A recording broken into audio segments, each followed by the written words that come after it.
Hi and welcome to a beginner's tutorial on cloud computing.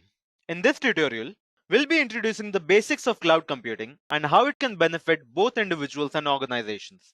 You'll learn about the different types of cloud services and the advantages of it along with an example we have in the demo section. So stick till the end of the video to see how it all functions.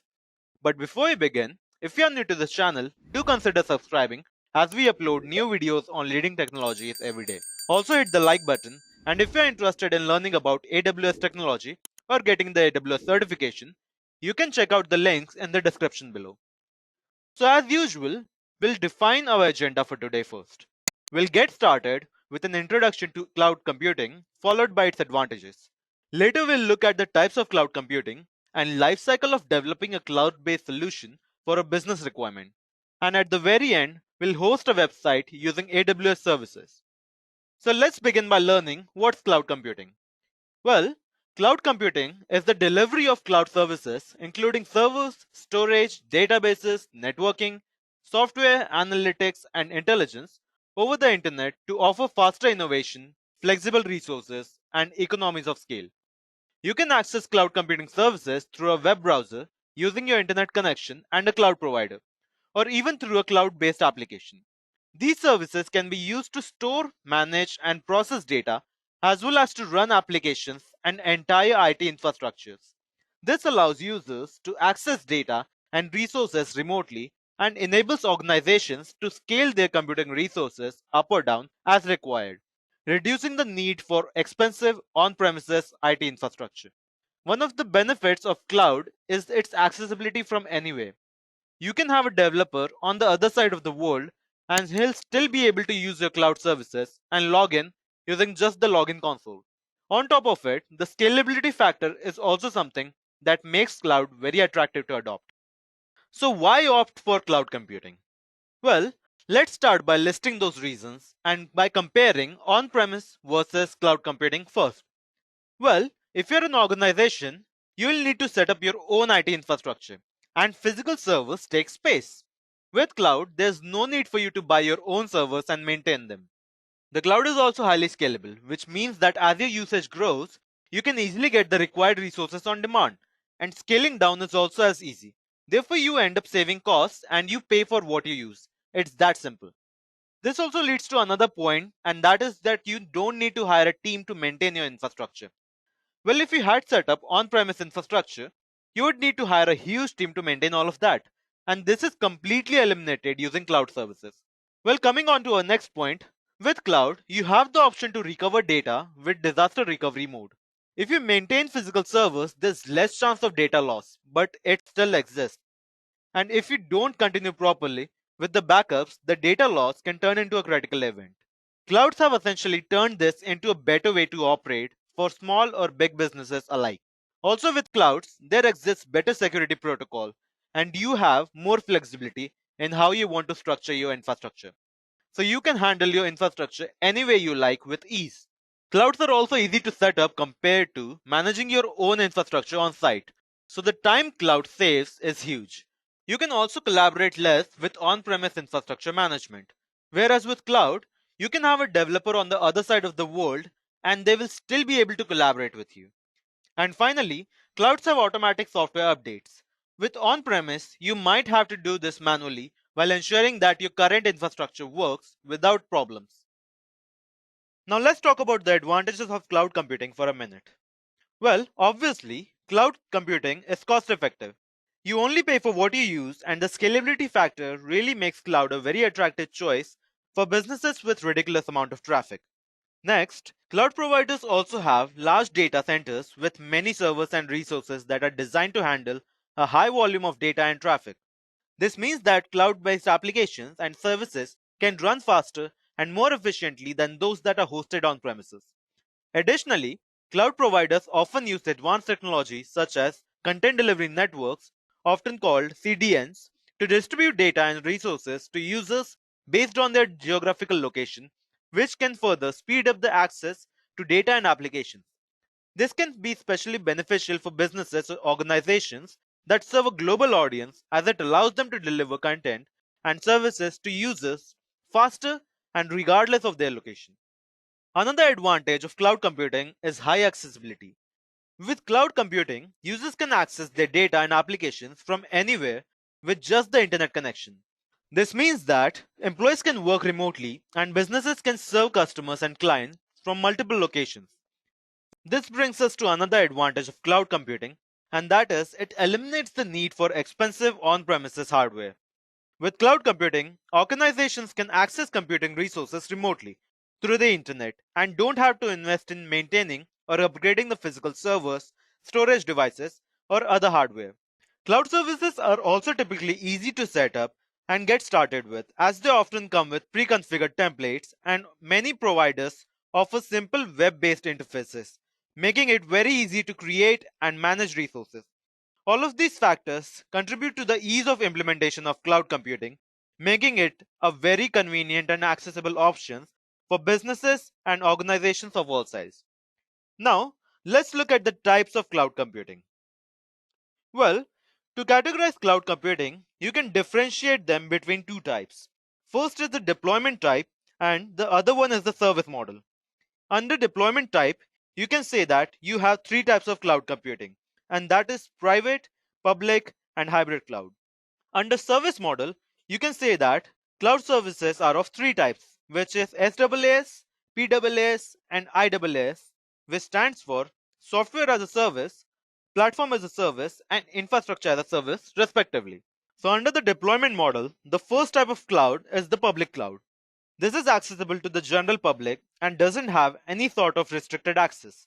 Public cloud is a cloud computing service that is provided by a third party provider and made available to the general public over the internet.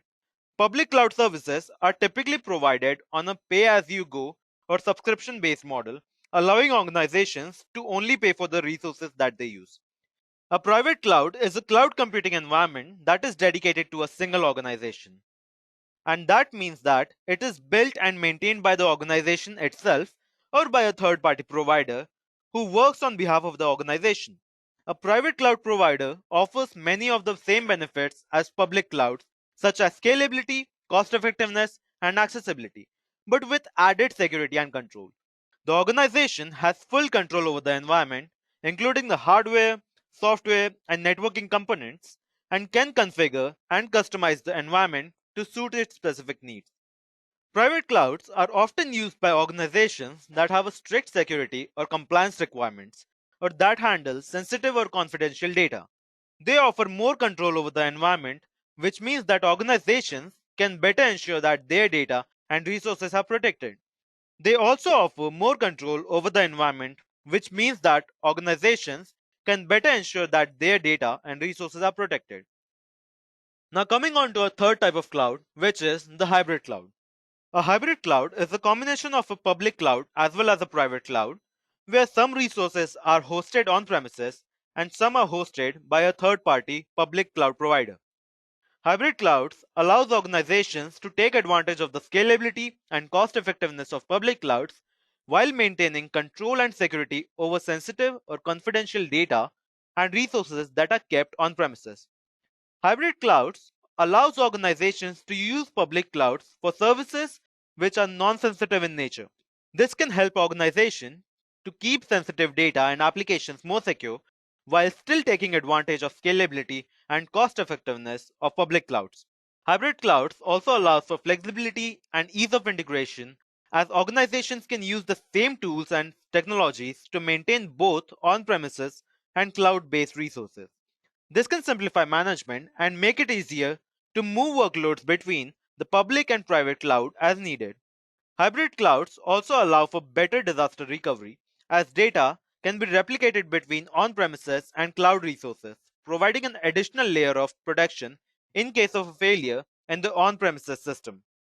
Now, let's look at the types of service models in cloud computing. Software as a service. This service model provides access to software applications over the internet, typically on a subscription based model. SaaS providers typically handle the maintenance and upgrades of the software, as well as the underlying infrastructure. Example of SaaS providers includes Salesforce, Microsoft Office 365, and Google G Suite. Now, coming to our next, which is the platform as a service. Well, This service model provides a platform for developing, running, and managing applications without the need to maintain and manage the underlying infrastructure. PaaS providers typically offer a range of tools and services such as databases, development frameworks, and analytics that can be easily integrated and used to develop and run applications. Examples of PaaS providers include AWS Elastic Beanstalk, Microsoft Azure App Service, and Google App Engine.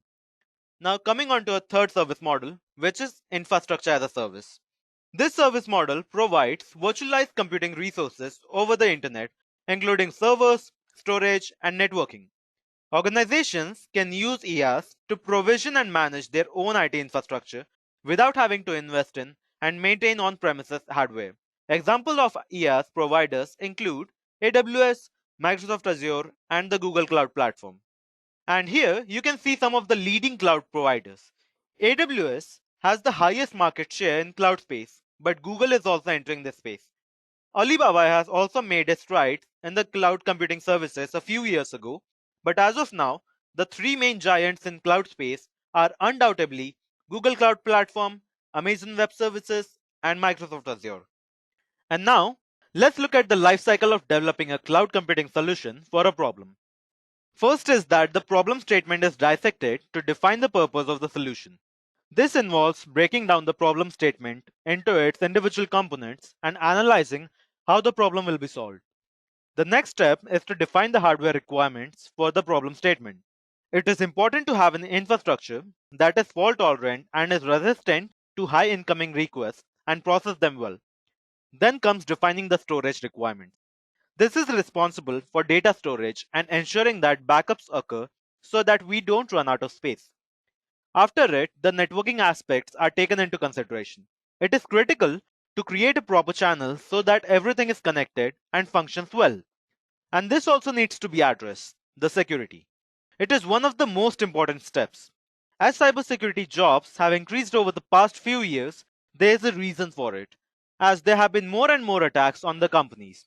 And these cyber threats needs to be addressed by restricting access and maintaining how authentications are done. Because if we lose customer data or company data to hackers, it makes a big dent in the company's image globally or wherever they may operate. Then we define management processes and tools to see what is going on and how everything is functioning. Later, we test the processes. We build the solutions, highly test them, and ensure that errors don't occur.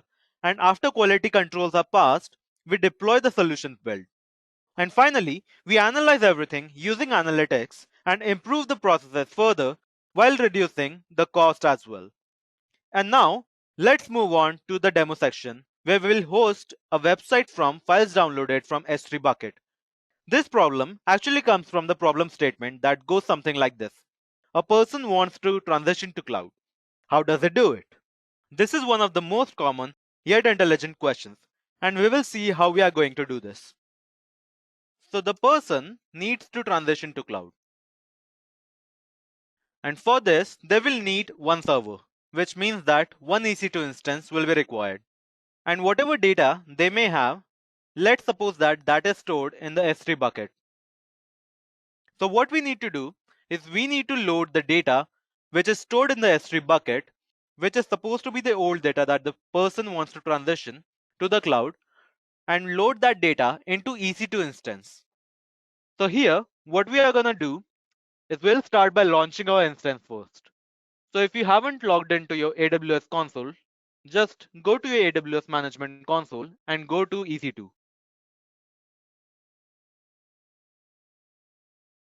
Now here, I'll provide it, let's say I provide my server the name ed1 server. And now for the OS type, I'll just select the default, which is Amazon Linux. Now I'll just go down and I'll select in the key pair. Now for the key pair, I'll just be using my old key. And if you haven't created a key pair before, you can just do that by clicking on this button right here. Now for the network settings, I want to allow the HTTPS and HTTP traffic from the internet. Now with all of that done, let's launch our instance.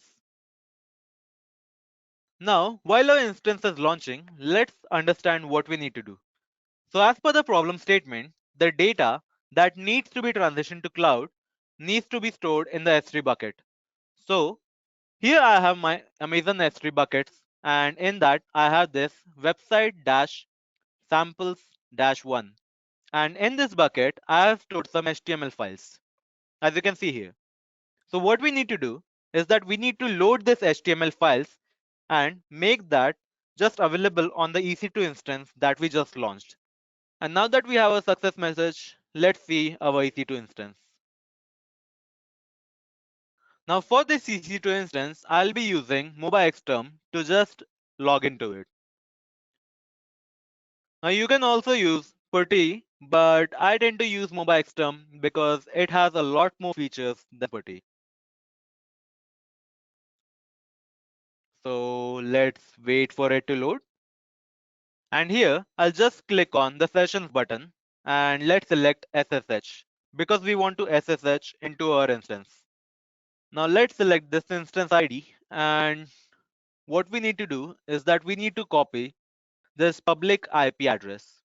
So let's just copy this, and in the remote host I'll just paste this, and for the specify username I'll just provide ec2-user. Now what we'll do is that we'll load our key here. So let's do that. And I have a previously created key pair, so I'll just use that. And after everything is done, let's say session name should be server, customize tab. I'll select pink, and yeah, let's hit OK. So by doing this, what we are essentially doing is that we are logging into our instance. So this instance that we created right here, now we have logged into it. So the first thing that we need to do is that we need to install Apache server on this because we want to host a website, and for that we need Apache. So to do that, what we'll do is we'll install HTTPD service, which is basically Apache. And for that, I'll just type in sudo su so that we become super user. And if we type in who am I, it should say root. And now let's install Apache. So yum install -y httpd .x86 underscore 64. Now this should install Apache here. Now that it's complete, what we need to do is that we need to start the service and we need to enable it. And I'll do this by typing systemctl start httpd service, and then I'll enable this.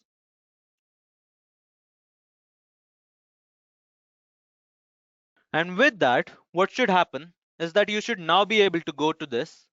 So what we'll do is we'll just open this address, and now we should be greeted with the Apache page. Yeah, so that's it. Here we go. So this is the test page that we get. And if you are able to see this, it means that Apache is working properly. So now what we need to do is that we need to load this HTML file onto our instance. So to do that, what we need to do is first of all, we'll need to create an IAM user so that we can have programmatic access for this. So to do that, let's go to IAM. And under IAM, we'll create a user with the permission to programmatically access.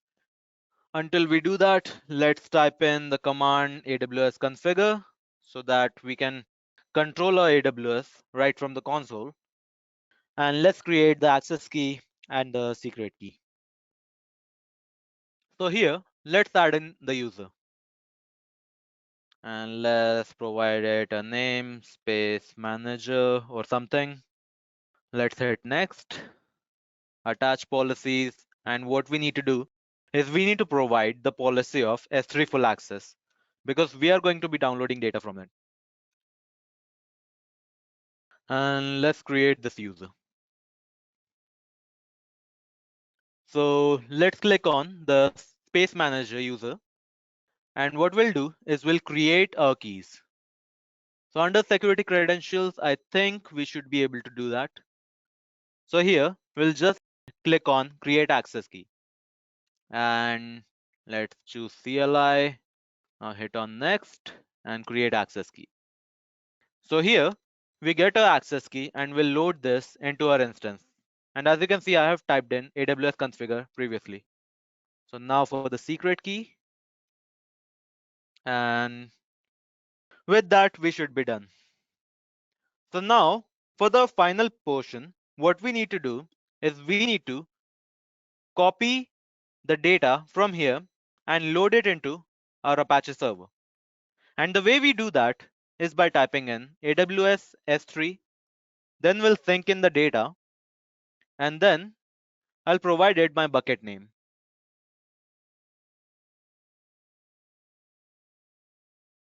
Afterwards, I'll just load it into my Apache location. And with that, it should be done. So it says here that download was complete, etc., etc. So now let's go on to our Apache page again and let's hit enter. And as you can see, the page that we had stored in the S3 bucket has been loaded. So now we can also navigate to the sample2.html file by typing in, just provide a slash here and then type in sample2.html. And as you can see, the second page is also loaded. So what you can essentially do whenever such a problem arises that you want to transition to cloud, you can just download all of your data to the S3 bucket and then load it onto your instance that whichever you are running. And with that, the session is concluded. I hope that you feel more comfortable with cloud computing now and can make the jump to learning more and more about it. And if you have any queries or suggestions or anything, do message us or leave a comment down below and we'll get back to you at the earliest. Thank you. I hope you have enjoyed listening to this video. Please be kind enough to like it, and you can comment any of your doubts and queries, and we will reply them at the earliest. Do look out for more videos in our playlist and subscribe to Edureka channel to learn more. Happy learning!